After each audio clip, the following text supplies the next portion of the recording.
Okay, right. Hopefully quick video to describe some of the features about the standard toolbar 2017. There are some features that would require too long for me to write down. I'm terrible at writing things down. So let's start with the menu.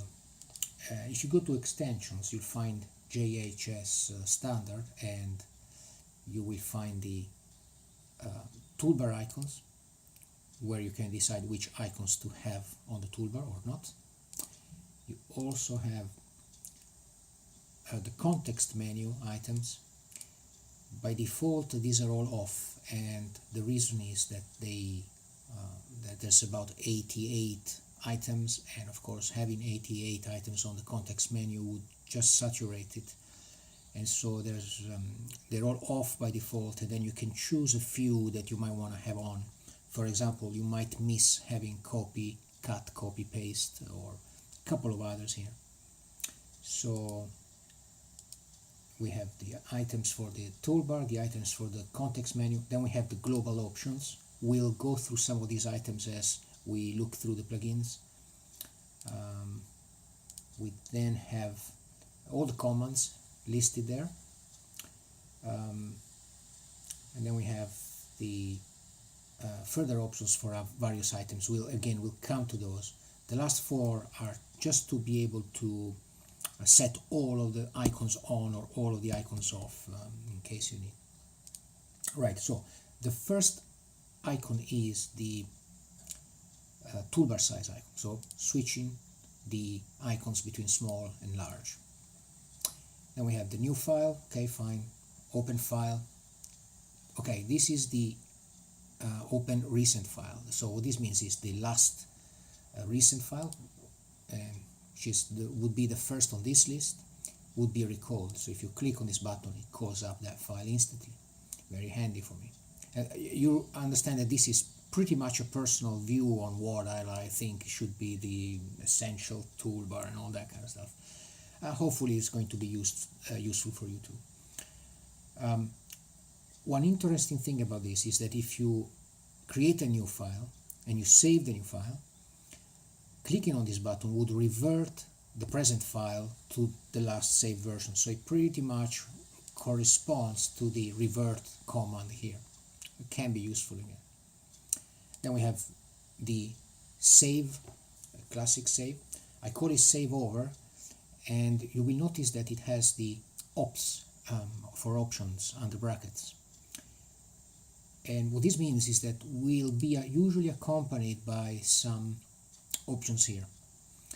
In the case of the save over, if you go to the global items, you will find that you can save. Default SketchUp version on save is 2015, for example. In my case, you can choose to any version that you prefer down to version 5, so that every time you save the file, it's automatically saved as per the version you chose.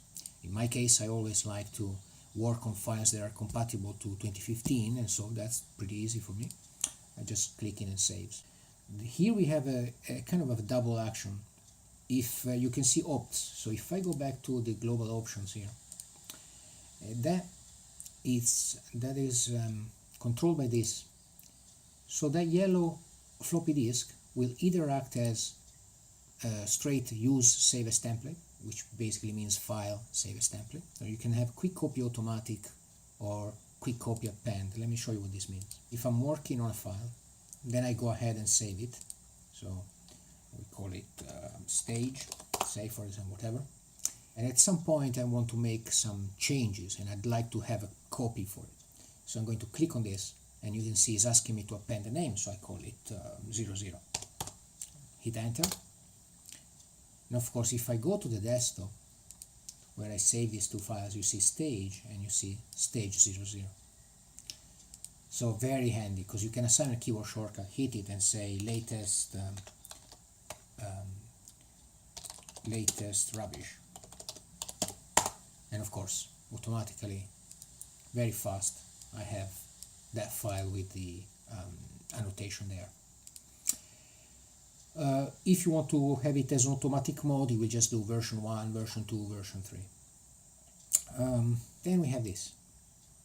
And what this will do, it will export either the present scene, the present view, or all of the scenes that you might have already created.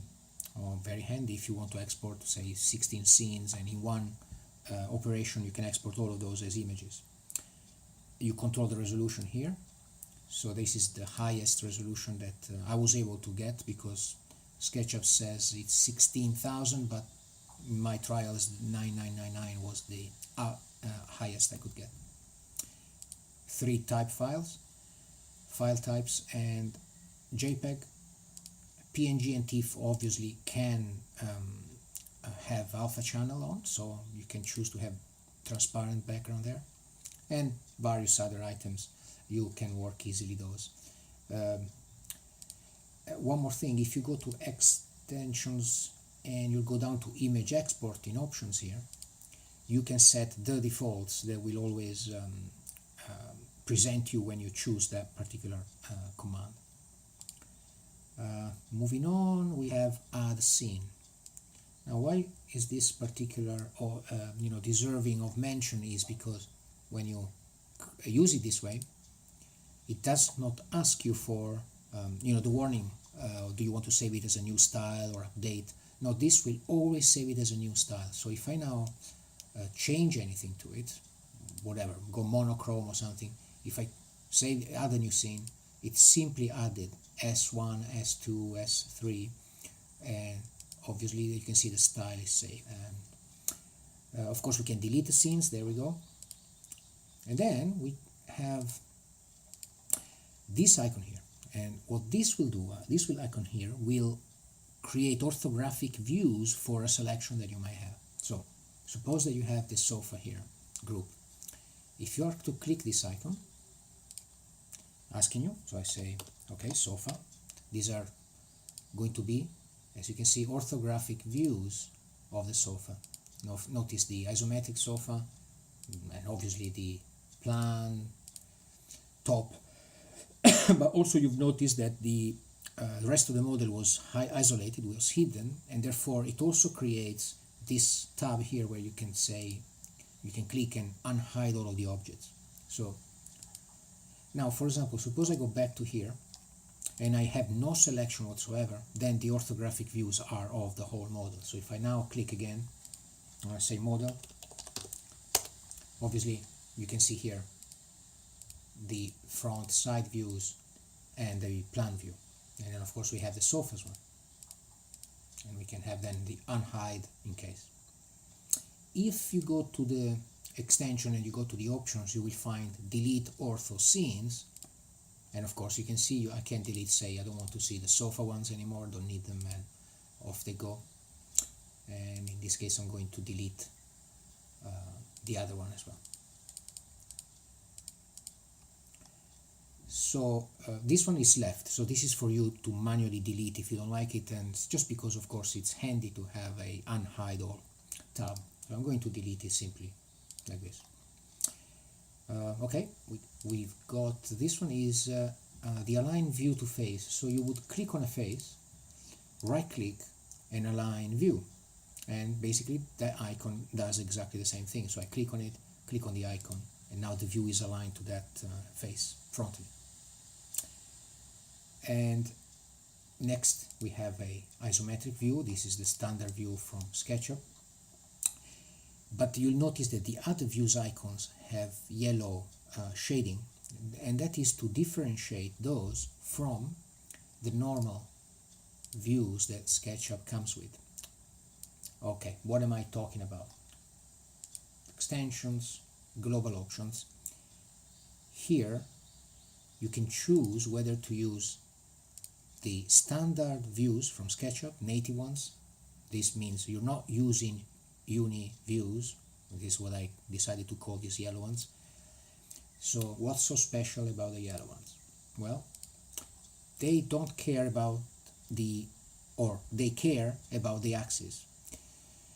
So if I were to go here and change the orientation of the axis system, say like this, and actually you can see it's sloping down a bit. If I were to use these, you see it doesn't align to the red and green because it really aligns to the original axis system. Now these ones won't. This will align to the current axis set. So you can see the red and green. If I go to top view, the red and green are there. Front, again, red, blue. Look at the difference, of course. If I go to front, the front is totally skewed here. So if you, like me, prefer to have axis aware view system, great, you can use them. You can enable UniView in the global options, or if you don't like them, you can just go to the options, disable them, and then you will, instead of these 3 icons yellow, you will find 3 icons white, and they would be exactly the standard ones. While we're at it, I'm going to show you something, because of course the axes have been changed, and you notice that this icon here is highlighted. That icon is telling you that the axes are not reset, are custom. So if you click on this icon, it will reset them for you. So you click on it, you can see now the axes have gone back. So at any time you're changing the axis, this becomes aware, just in case sometimes you forget. It's nice to have a little warning there. Okay, moving on. Okay, the orange is where I like to model in. And this will have 2 actions. So you will either have white background, so a sort of a light environment, and a dark environment. When you've been working 8 hours on this, sometimes you, maybe like me, prefer to have a background, dark background, and rest a bit of your eyes. So this can be quite nice, and when you need it, just click again. Then we have pretty much similar thing. You can have a black versus white, and this is an AutoCAD mode, I call it. In other words, it's as near as I can get to make SketchUp look like some kind of AutoCAD drawing. If I'm doing drafting in SketchUp, which I do, then of course this is quite nice. Then we have this one. Now that will only show you the shadows, so you can see, you don't see any geometry, you just see the shadows of it. You can click it off, of course. This I use to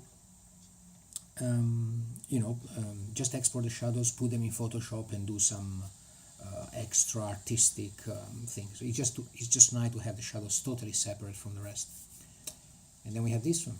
This one it's exactly the same command as if you were to do right click, align axis. So if I click again, click again, you can see the blue flipping away. And of course you can see the axis being changed, so you can reset them here. Okay, then of course we have the axis reset, we have the toggle of the axis, you can switch them on and off. We have the toggle of the component axis or group axis, so you can see them all here. Okay, here we have an M. If I have a selection, clicking on the M will store in memory that selection. If I then have no selection at all, I can recall it. And that's the only way you can recall it, if you have nothing selected. Because if you have anything selected and you click again on the M, it won't go to the previous selection. It will now store the current one. So if I want to restore the selection previously, click on empty space, then call the M, and you can see it picks up this. If I click on this and I press M, obviously it's going to now store this new selection. So click on empty space, click it, and you can see you can select. Then we have this one, which it will isolate a selection. So if I click, now that selection is isolated. If I click again, it'll bring them all back, bring everything back. Let me show you again. Click and click. Very handy when I'm in a hurry. And then we have explode component. Okay, what does this do? It does this. If I have, say I click on this group with the sofas, if I click on this bomb, it's going to ask me whether I want to explode fully. Now this means explode the whole model, no more groups or components. But if you say contents, then it's going to pick up the selection, filter through it, and just explode the contents of the groups or the components, but not the components themselves. I'll show you. So if I click on this and then I let it go, it takes some time sometimes for this. Now if I enter, the sofa has totally been exploded, all of the sofas. The table, that's its own group hierarchically, so inside the table everything is exploded. Inside the chessboard, all of the pieces are exploded, but the chessboard itself isn't exploded, the book itself isn't exploded, but inside the book all the subgroups are exploded. So you can use it like this, content, or if you use it full, it's going to explode the whole model. Of course, beware that this can take some time to go through the groups and explode. Sometimes it really takes quite a long time. We have this one now. What does it do? Well, sometimes you need to make some quick changes or try something very quick, and you'd like to make a copy, mess the other one up, and bring the copy back if it doesn't work, or things like that. So what this does, it will create a copy below to the distance that you like, and put it on a layer. So if we bring the layers up,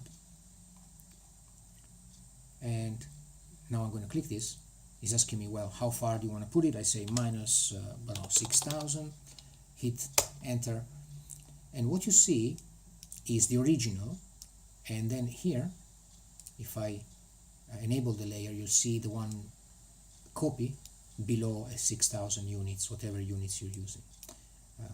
So again, you can switch it off, or you can delete it off, obviously.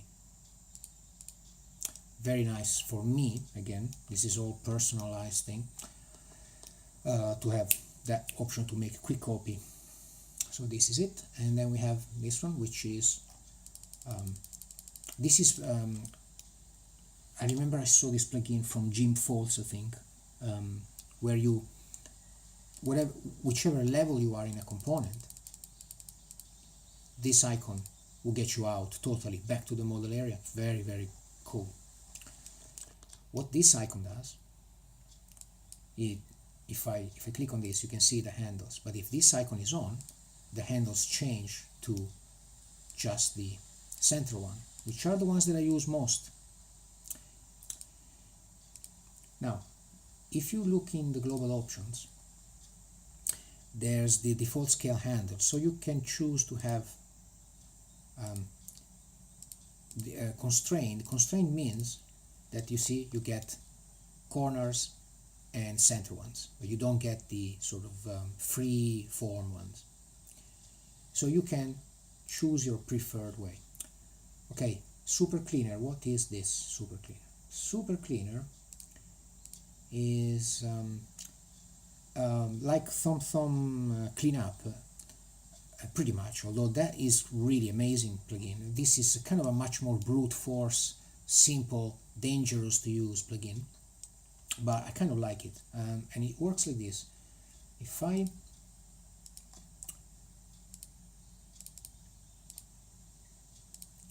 use it here on him, watch, you see all of the lines, the coplanar lines have been deleted.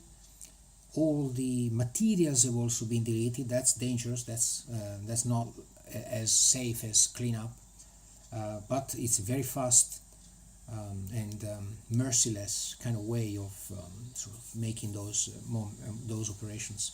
I use it quite a bit myself on this. Then we have material operations. Now there are some options here from the global options, and that means display warnings on material operations, display warnings on purge. If these are off, it means that when you click on this, it will do, without asking, without showing you this window, it will do whatever you had last chosen here. Sometimes you might want to remove material on selection, have it as a yes, click OK, and of course all of the materials have been taken away. But if the options is set to off, that won't even ask, it'll just take all of the selections, all of the materials out. Or you can have, for example, this I quite like, if you have a model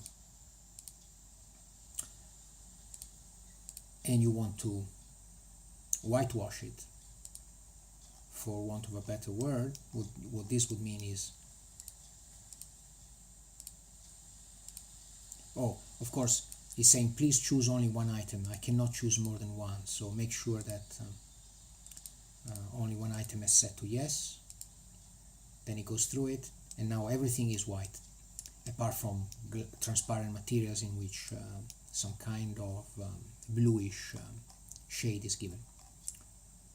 And there are a few more, so you can surely get those by yourself without me having to go through even more. Back faces to default, back faces to red, remove material, and so on. Okay, then we have purge. Again, this depends on display warning on purge. If it's set to no, it won't ask you.